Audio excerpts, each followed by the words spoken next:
Yo, what's going on, everybody? It's your boy Naruto Explain here, bringing you guys another Boruto Two Blue Vortex discussion. Today, I want to talk to you guys about why Sarada finally using her Mangekyou Sharingan in battle is a much bigger deal than you might have thought, and why you should be excited for this Sarada versus Ryu battle that is about to be going down. It's my hope that by the end of this video, if you are someone who isn't the most excited for Sarada fighting against Ryu, hopefully by the end of this video, you are a little bit more excited. Also, as a quick reminder, make sure those notifications are turned on, and if they are on, make sure they say all notifications, because we're only a few days away from that soft reboot we're doing on the channel. And you guys get to see all the videos that are behind that paywall on that Patreon for the last year, where the editors have either been meeting the quality of the Two Blue Vortex chapter reviews or outright surpassing them. And we're going to be going more in depth on lore, because even if you think you know everything about, say, the Sharingan, I can guarantee you there's extra information in these videos that you are not aware of, because most of the stuff I've seen on YouTube only covers the basic information. Hopefully the editor working on that Madara video finishes up and I can drop that on April 1st as a premiere, because it is a new series on the channel, but there are 4 Madara videos that you will be getting before the summer ends, various topics on Madara. 0 Boruto manga discussions the first 10 to 14 days of each month moving forward, potentially longer depending on what the response is to those videos. As I've always said, you guys, the audience, dictate whether or not I do more Boruto content or whether or not I do more Naruto content.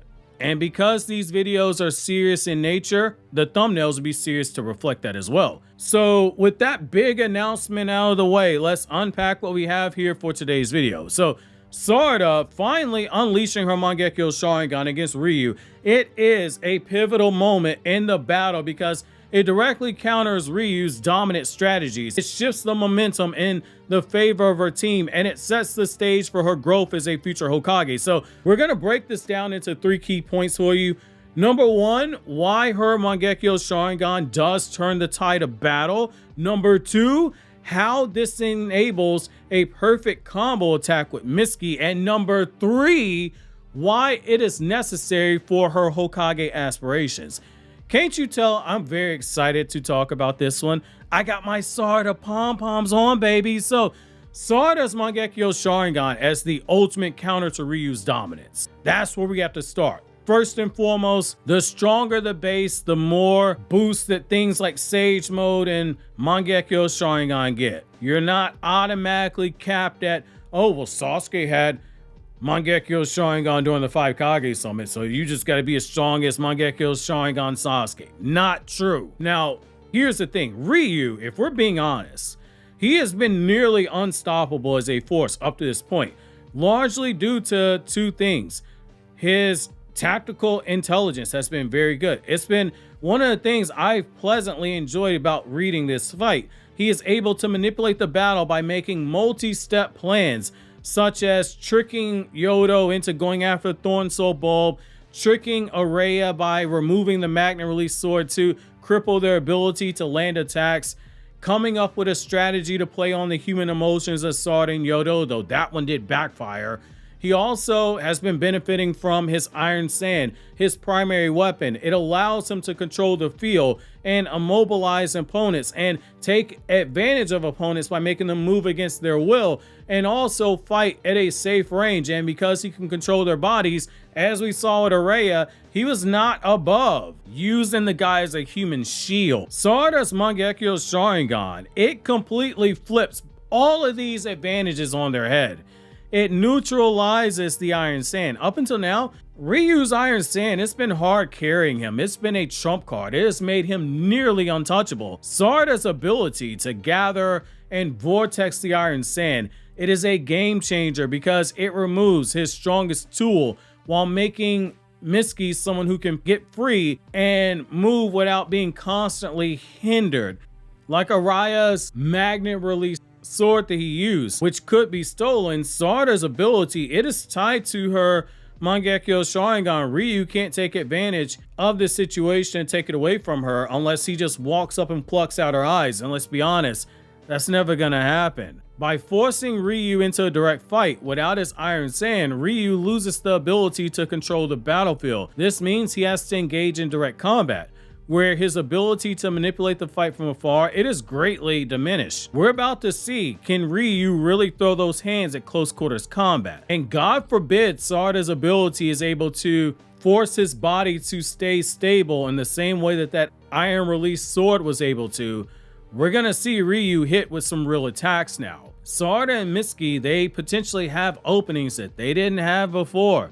They were able to land attacks on Ryu, but they weren't able to go deep enough because he was breaking up his body to soften the blows. This is likely a moment that Kashin Koji foresaw with 10 directions. Sarada was not just meant to be on this team for her strength, not just meant to be on this team for her Sharingan, but it was because her Mangekyou Sharingan possessed the exact counter they needed to make this fight winnable. Sarada needed to see that Magnum Release sword being used in order to get an idea of what can and can't work, and now she just happens to have a Mangekyou Sharingan ability that is more effective than that sword. The other thing that you have here is that Sarada and Mitsuki, they have a perfect combo attack, and they have a huge trump card that I'm going to talk about on Monday's video because I want to do some extra research on Mitsuki before making that bold proclamation. But here's the thing, with the leveling of the playing field, Sarada and Mitsuki, they are now in a perfect position to launch decisive combo attacks. Prior to this, they were unable to fully land their blows because Ryu's Iron Sand gave him superior control and defensive capabilities. Again, he was breaking his body up in order to soften the blows. That doesn't apply here. Now with Ryu being stripped of that advantage, their teamwork, it can shine. Here's how they can take him down. So for instance, Sarada's role, she can maintain her Vortex Jutsu to keep the Iron Sand away while using her second undisclosed Mangekyou Sharingan ability, which may or may not have a duality where it can be used for support as well as for attack purposes, or she could use her Susanoo to push the attack forward. Since her Mangekyou Sharingan still has an unknown ability, this could be the final element needed to catch Ryu off guard. If it's something that further incapacitates him or enhances her offensive ability, it could be a killing blow. Mitsuki's role, with the Iron Sand no longer restricting his movements, Mitsuki can move about freely again, meaning he can go all out with his Sage Mode abilities. His speed and his flexibility, it'll now allow him to exploit any openings that Sarada creates. Basically, Mitsuki has the potential to be a blindside merchant right now. This opens the door for a lot of coordinated strikes where Sarada, using her Mangekyou Sharingan ability to restrict Ryu's movement or disorient him, Sarada taking the lead and fighting him up front while Mitsuki is using high speed, off guard finishing blows. It could be the key to taking him down permanently. And most importantly, what would that be, guys? It's the word of the day. It's teamwork. Blame word of the day phrasing on me having to watch my nephew, and here it's the word of the day off of Sesame Street or whatever the hell it was he was watching. So here's the other thing. This moment would also showcase teamwork at its finest. Sarada setting up the win, Mitsuki delivering that final blow. This is the other thing we have to look at. So this is point number 3. Why Sarada needs this entire thing for her Hokage aspirations. So Sarada's dream of becoming Hokage, it's not just about power. It's about proving that she has the ability to protect people when it matters most. It's about proving that she can lead when the time comes. Up until now, she's had moments of leadership. Definitely, the Boruto fight is a great example of that. But this battle is her first true test of whether or not she can take on an overwhelming opponent and turn the tide in battle in the way that only a leader could. Boruto showed up for code. Sarada and that stuff with the claw grinds, that necessarily wasn't a battle situation. She was there with the other no-name Chunin and Jonin on that battlefield, but she was taking orders from Shikamaru. When the Hidari fight happened, she was following Boruto's lead. Right now, she's the one leading the charge. Unlike those previous fights, Sarada's no longer just in a support role. She is a key to victory here. By using her Mangekyou Sharingan, she's shifting the entire battle in her team's favor, proving that she could be a leader in high-stakes situations. There is also the potential for redemption from past failures. When Boruto was exiled after omnipotence, Sarada, she was powerless to stop it. It's something that did traumatize her. That failure, it has weighed heavily on her, making her feel like she wasn't good enough to protect someone that was important to her.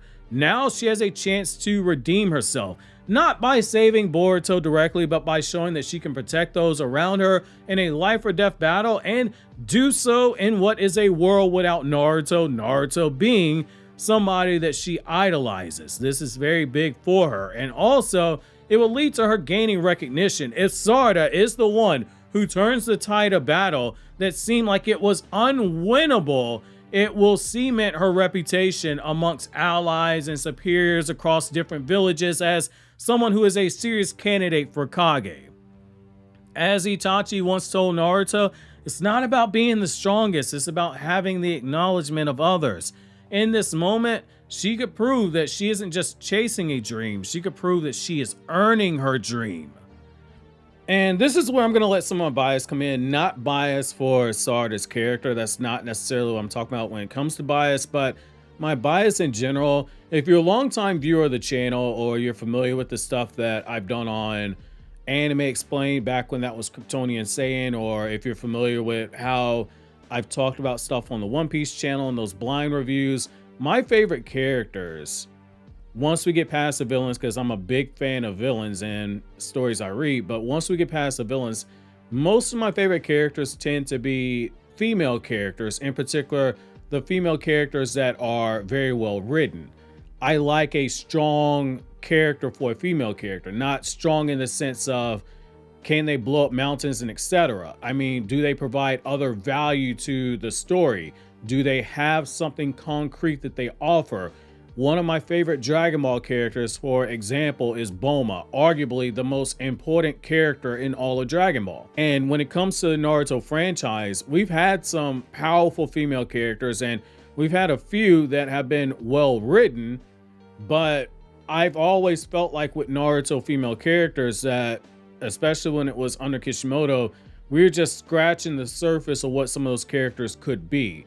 And by his own admittance, he's not a good writer when it comes to females. And so I do appreciate some of the more subtle things we've seen in Boruto with how the female characters have been handled. But you have to look beyond the whole thing of, do they get a solo fight?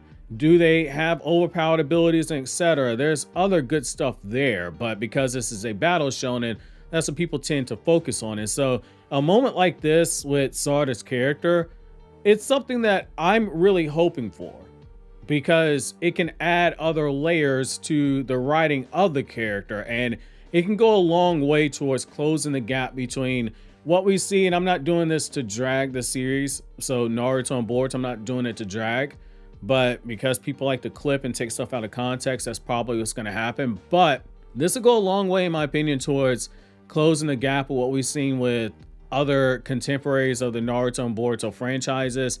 So for Naruto, that would be One Piece, Bleach, Fairy Tail. For Boruto, that'd be like your Black Clover and your My Hero Academia. I feel like those series have handled female characters better. Like in Black Clover, my favorite female characters are Noelle and Vanessa. Like, those are two video essays I'm very proud of over on that Anime Explained channel. And there are times where I get that feeling that, like with Sarada, it's just scratching the surface. There could be something more there if Ikimoto would just go a little bit deeper. And that's why Sarada has always intrigued me, even going as far back as when Kishimoto wrote and drew the Naruto Gaiden stuff. So that'd be the Shin Uchiha arc, for those of you guys who are only familiar with the anime. I feel like Sarada is like on the cusp of having a real breakthrough. Like, even if you go a few years after Boruto debuted in 2016 as a manga, when you look at how Makima and Power were written in Chainsaw Man, there's depth to the character. So I feel like this could be a really good moment to really elevate what we're getting with Sarada's character as well as female characters in Boruto and just the overall Naruto franchise if this is done right. In conclusion, I will say this. So Sarada's Mangekyou Sharingan, it isn't just a power boost. It's also a key to breaking Ryu's dominance and setting up the final strike.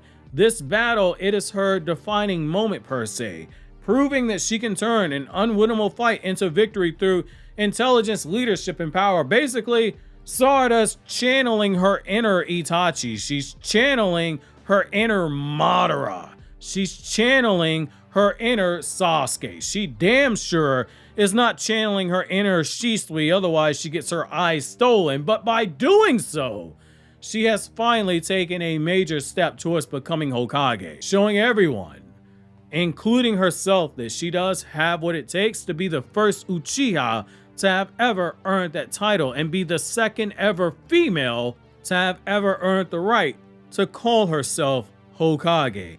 Obviously, if you enjoyed this video, consider subscribing and clicking here on the left to check out these videos from Naruto Explained, or click here up top to check out this new video from my Everything One Piece Explained channel, or click here on the right for this video from my Anime Explained channel where I talk about non-Naruto content.